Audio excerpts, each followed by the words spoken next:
The most obsolete idea is go to school, get a job, work hard, save money, get out of debt, and invest for the long term in the stock market. See, why would you save money when they're printing trillions of dollars? The gap between the 1% and 99% is massive. You see, it's not just money. You have to step back and look at the bigger picture. So what do you do? In every one of us is a poor person. There's still a poor person inside me. There's also a middle class person, and the middle class person wants security. They want that steady paycheck. And there's a rich person. And they're all inside of us, except that it's not taught. You're taught to go to school, get a job, and get a paycheck. You're not taught to how to get rich. If you read Rich Dad, Poor Dad, my rich dad refused to pay me. He said the paycheck was one of the most damaging things you could take in your life. He says the moment you take a paycheck, you're an employee, and that's the mindset. So my rich dad never paid me. He drove my poor dad, government employee, nuts. You gotta pay people, you gotta pay people. And Rich Dad was not saying that the paycheck was bad. He says you didn't want to be a slave to money. So as an entrepreneur, if Rich Dad folded, I just started another company. I don't need a paycheck. I don't need anybody to take care of me. If my government doesn't like me, I move to another country because they need entrepreneurs there. So the entrepreneur is not so much the business. The entrepreneur is really the mindset and the skill sets and the different set of rules.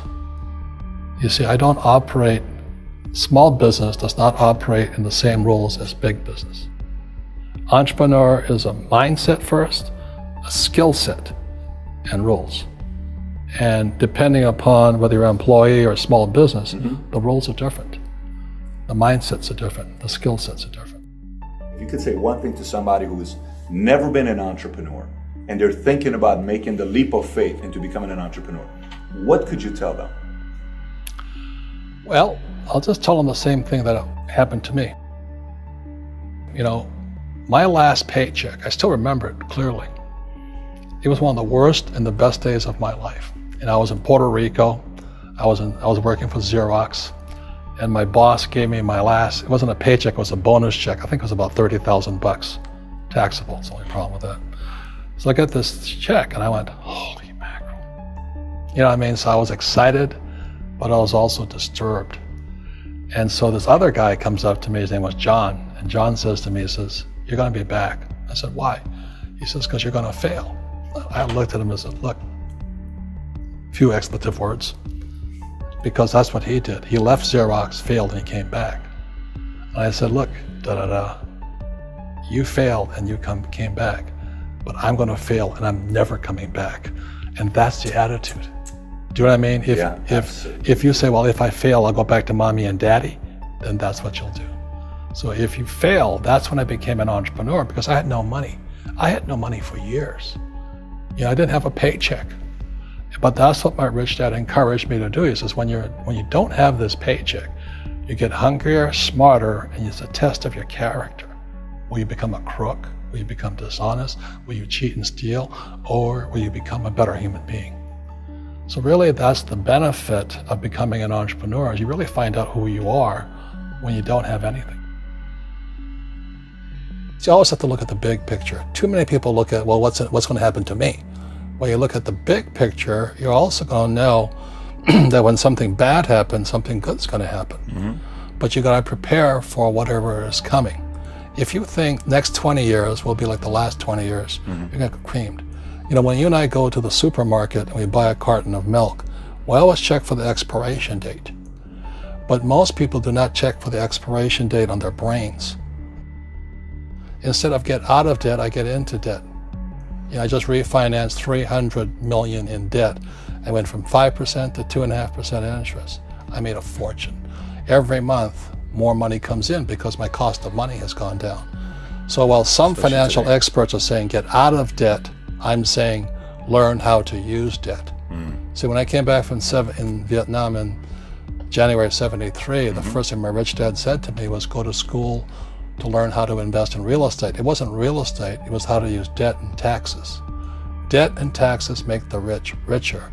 Debt and taxes make the poor and middle class poor. So all the rich guys who are doctors and lawyers or, those guys, they're getting creamed and they don't know why. Doctors are getting creamed. Oh yeah, they're making more money, but the take home is less. Sure. My doctor just yelled at me. He was happy. He says, "Oh, guess what? I finally made $1 million." And I said, "Yeah, this was just 3 weeks ago." And so I said, "Yeah, well, how much you pay in tax?" He says, $750,000 in taxes. So his net was about $400,000. That's not bad. But when I make $1 million, I keep $1 million.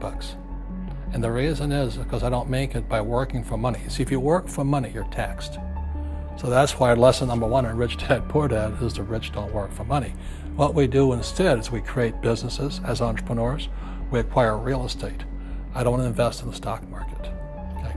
So the reason is because as entrepreneurs, I have more control over my income, how much I make, and how much I pay in taxes. And because I'm an entrepreneur as well as an investor in real estate, I pay 0 tax. So every time I make, let's say, $1 million as an entrepreneur, I immediately invested in real estate and I have a 4-to-1 step up. So I put $1 million in real estate, I get $4 million from the bank. That's why I love banks. But the banks are screwing everybody else, terrible, but it's good for me. That's why you say when you print, it's good for you, but when you print, it's bad for people that work for money. Because when you print, savers get creamed and people who work for money get creamed. When they print, debtors get rich. You see, debt and taxes make the rich richer, and debt and taxes make the poor middle class poorer. When we have obsolete ideas, we get obsolete results. So what's happening for most people, the idea of going to school, getting a job, working hard, saving money, getting out of debt, buying your house because it's an asset, and investing for the long term, is obsolete. The world has changed. The world changed in 1971 when President Nixon took us off the gold standard and money became debt. What if we get rid of school? Then what would happen? Would it be better if we had no educational system at all? No, I'm saying education is more important before. It's just obsolete.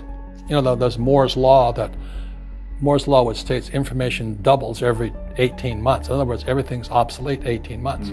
So, and this is just a recent phenomenon. So when you come out of school, you're already obsolete. And that's why I'm the old guy, I meet my friends who went to Harvard. I went to Harvard. I said, yeah, that was how long, 50 years ago? Today, the banks are charging you interest to save money. In other words, banks don't want your money because they printed too much of it. And that's why there's this bubbles in stocks and bubbles in real estate and all this. People are dumping the cash because, as I said in here, savers are losers and cash is trash. And yet people, I want a high-paying job. Well, that's an obsolete idea.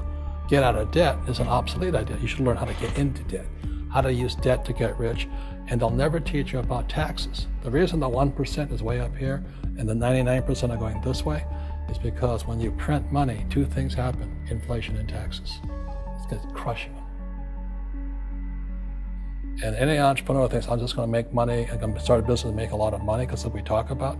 They really have got to smell the roses, man. That's not what the real entrepreneurs are doing. Most entrepreneurs, there's 28 million small business owners in America. 24 million are what are one-person entrepreneurs. They're called non-employee entrepreneurs. So and that's what happens is when people don't really understand what an entrepreneur does. So most big people are self-employed, but they're not really entrepreneurs. The self-employed pay the highest taxes of all, and nobody tells them that.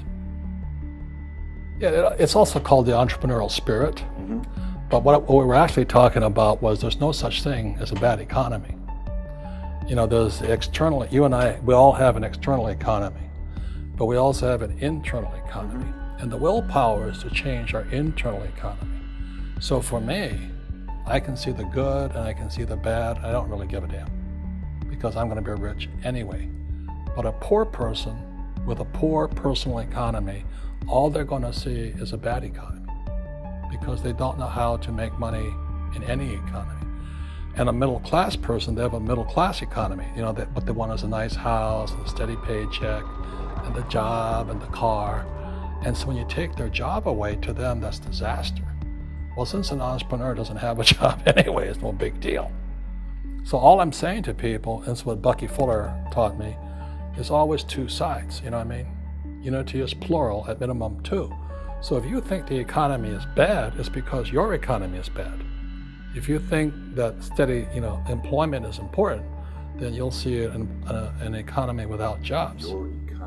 Your economy versus the external economy. What you control versus what you can't control. I can control. Yeah, it's called an internal focus versus an external focus. So the real entrepreneur has an internal focus.